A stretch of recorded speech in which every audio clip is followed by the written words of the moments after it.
Assalamualaikum warahmatullahi wabarakatuh. Perkenalkan, kami dari kelompok 9 kelas 1A, Prodi S1 Keperawatan, Fakultas Keperawatan dan Kebidanan, Universitas Nahdlatul Ulama Surabaya, akan mempresentasikan tentang aplikasi biooptik dalam pemeriksaan mata.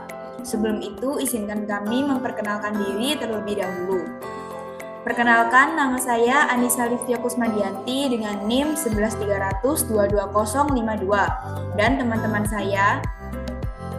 Perkenalkan, nama saya Yana Ayu Nadia Sulamita dengan NIM 11300-22049. Perkenalkan, nama saya Afrina Lilatul Qadriya dengan NIM 11300-22066.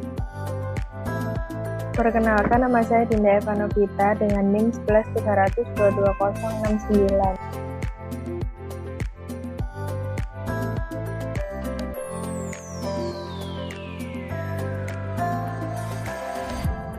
Definisi biooptik. Biooptik tersusun atas kata bio dan optik. Bio berkaitan dengan makhluk hidup atau zat hidup, atau bagian tertentu dari makhluk hidup. Sedangkan optik dikenal sebagai bagian ilmu fisika yang berkaitan dengan cahaya atau berkas sinar.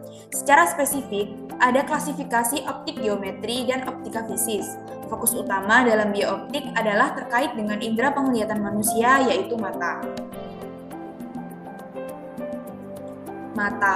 Mata merupakan alat optik yang paling dekat dengan manusia dan merupakan sistem optik yang paling penting. Ada 3 komponen pada penginderaan penglihatan, yaitu yang pertama, mata memfokuskan bayangan pada retina. Kedua, sistem saraf mata yang memberikan informasi ke otak. Dan yang ketiga, korteks penglihatan, salah satu bagian yang menganalisa penglihatan tersebut. Bagian-bagian mata. Mata memiliki bagian-bagian yang memiliki fungsi tertentu sebagai alat optik, yaitu yang pertama kornea, merupakan selaput kuat yang tembus cahaya dan berfungsi sebagai pelindung bagian dalam bola mata. Yang kedua iris, merupakan selaput berbentuk lingkaran yang menyebabkan mata dapat membedakan warna yang terletak sebagian di bagian depan lensa dan sebagian di depan badan siliaris. Iris berfungsi untuk mengendalikan jumlah cahaya yang masuk.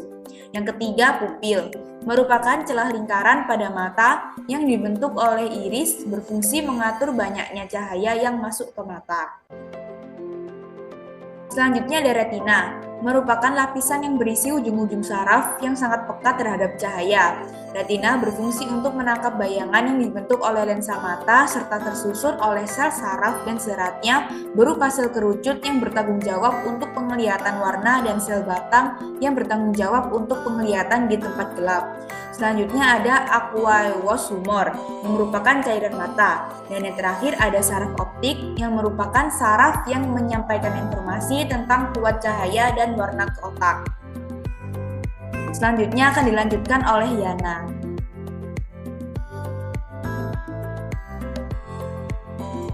Jenis-jenis mata dan teknik koreksi, yaitu mata normal.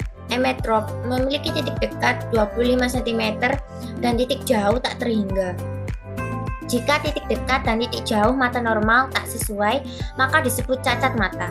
Diakibatkan karena bayangan tidak jatuh tepat pada retina, yaitu mata campuran. Penderita yang matanya sekaligus mengalami presbiopi, rabun dekat, dan miopi rabun jauh. Memiliki titik dekat yang letaknya terlalu jauh dan titik jauh terlalu kecil. Dapat diatasi dengan kacamata berlensa rangkap atau bifokal, negatif di atas dan positif di bawah.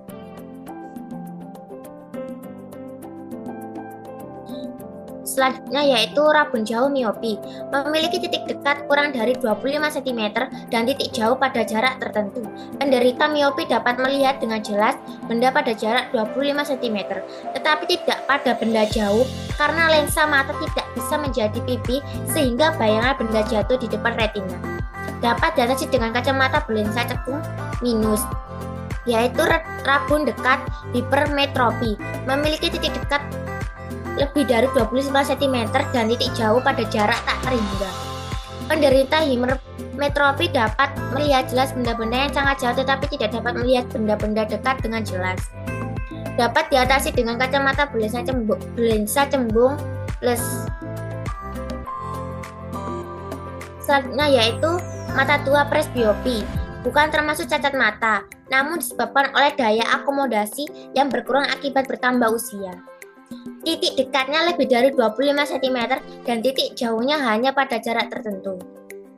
Penderita presbiopi tidak dapat melihat benda jauh dengan jelas serta tidak dapat membaca pada jarak baca normal.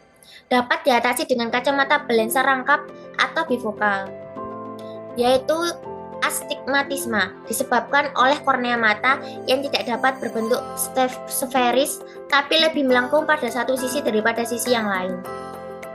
Penderita astigmatisma dengan satu mata akan melihat garis dalam satu arah lebih jelas daripada ke arah yang berlawanan. Dapat diatasi dengan menggunakan kacamata berlensa silindris. Pelaratan dalam pemeriksaan mata. Ada tiga prinsip dalam pemeriksaan mata, yaitu yang pertama, pemeriksaan mata bagian dalam. Yang kedua, pengukuran daya fokus mata. Yang ketiga, pengukuran kelengkungan kornea. Adapun peralatan dalam pemeriksaan mata dan lensa ada 6 macam, di antaranya ophthalmoskop, retinoskop, pupilometer, keratometer, lensometer, dan tonometer dari skiot. Selanjutnya dilanjutkan oleh Mbak Dinda. Yang pertama yaitu ophthalmoskop. Alat ini mula-mula dipakai oleh Helmholtz pada tahun 1851. Prinsip pemeriksaan ophthalmoskop yaitu untuk mengetahui keadaan retina mata dan pembuluh darah koroidea keseluruhannya atau fundus oculi. Ada 2 prinsip kerja ophthalmoskop, yaitu yang pertama, pencerminan mata secara langsung. Fundus oculi penderita disinari dengan lampu. Apabila mata penderita emetropia dan tidak melakukan akomodasi, maka sebagian cahaya akan dipantulkan dan keluar dari lensa mata penderita dalam keadaan sejajar dan terkumpul menjadi gambar tajam pada selaput jaringan mata pemeriksa yang juga tidak terakomodasi. Yang kedua yaitu pencerminan mata secara tak langsung. Cahaya melalui lensa kondenser diproyeksi ke dalam mata penderita dengan bantuan cermin datar, kemudian melalui retina mata penderita dipantulkan keluar dan difokuskan pada mata pemeriksa. Selanjutnya yaitu retinoskop. Alat ini dipakai untuk menentukan resep lensa di koreksi mata penderita tanpa aktivitas penderita. Cahaya lampu diproyeksi ke dalam mata penderita di mana mata penderita tanpa akomodasi. Cahaya tersebut kemudian dipantulkan dari retina dan berfungsi sebagai sumber cahaya bagi pemeriksa. Fungsi retinoskop dianggap normal apabila suatu objek atau cahaya berada di titik jauh mata akan difokuskan pada retina. Cahaya yang dipantulkan retina akan menghasilkan bayangan fokus pada titik jauh pula. Oleh karena itu, pada waktu pemeriksa mengamati mata penderita melalui retinoskop, lensa positif atau negatif diletakkan di depan mata penderita sesuai dengan keperluan agar bayangan atau cahaya yang dibentuk oleh retina penderita difokuskan pada mata pemeriksa. Selanjutnya, pupilometer. Diameter pupil dapat diukur dengan menggunakan pupilometer dari Eindhoven, yaitu lempengan kertas yang terdiri dari sejumlah lubang kecil dengan jarak tertentu. Apabila melihat melalui lubang-lubang ini dengan latar belakang dan tanpa akomodasi, maka akan diperoleh perjalanan sinar. Selanjutnya akan dilanjutkan oleh Afrina.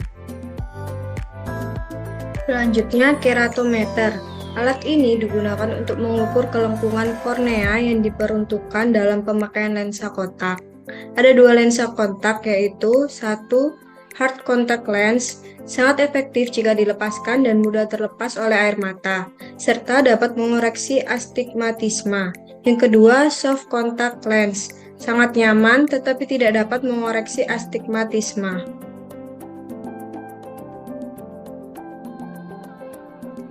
Dasar kerja keratometer, benda dengan ukuran tertentu diletakkan di depan cermin cembung dengan jarak diketahui akan membentuk bayangan di belakang cermin.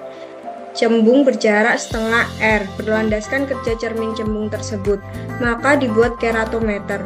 Pada keratometer, kornea bertindak sebagai cermin cembung, sumber cahaya sebagai objek, dan pemeriksa mengatur fokus agar memperoleh jarak dari kornea.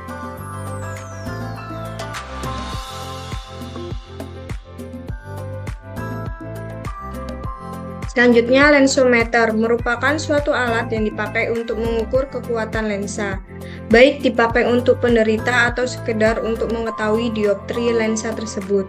Prinsip dasar lensometer yaitu menemukan fokus lensa positif dengan sangat mudah, yang dapat dilakukan dengan cara memfokuskan bayangan dari suatu objek tak terhingga, misalnya matahari, atau memfokuskan bayangan dari suatu objek yang telah diketahui jaraknya. Dengan memakai lensometer, benda penyinaran digerakkan sehingga diperoleh bayaran pelaku pengamatan lensa.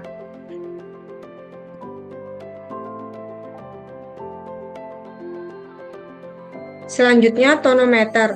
Pada tahun 1900, Chiotz dari Jerman memperkenalkan alat untuk mengukur tekanan intraokular yang dikenal dengan nama tonometer dari Chiotz.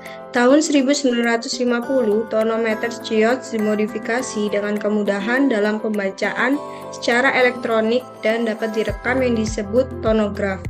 Goldman 1955 mengembangkan tonometer yang disebut tonometer Goldman Applanation. Teknik dasar tonometer. Penderita ditelentangkan dengan mata menatap ke atas, kemudian kornea mata dibius. Tengah-tengah alat atau plug diletakkan di atas kornea menyebabkan suatu tekanan ringan terhadap kornea.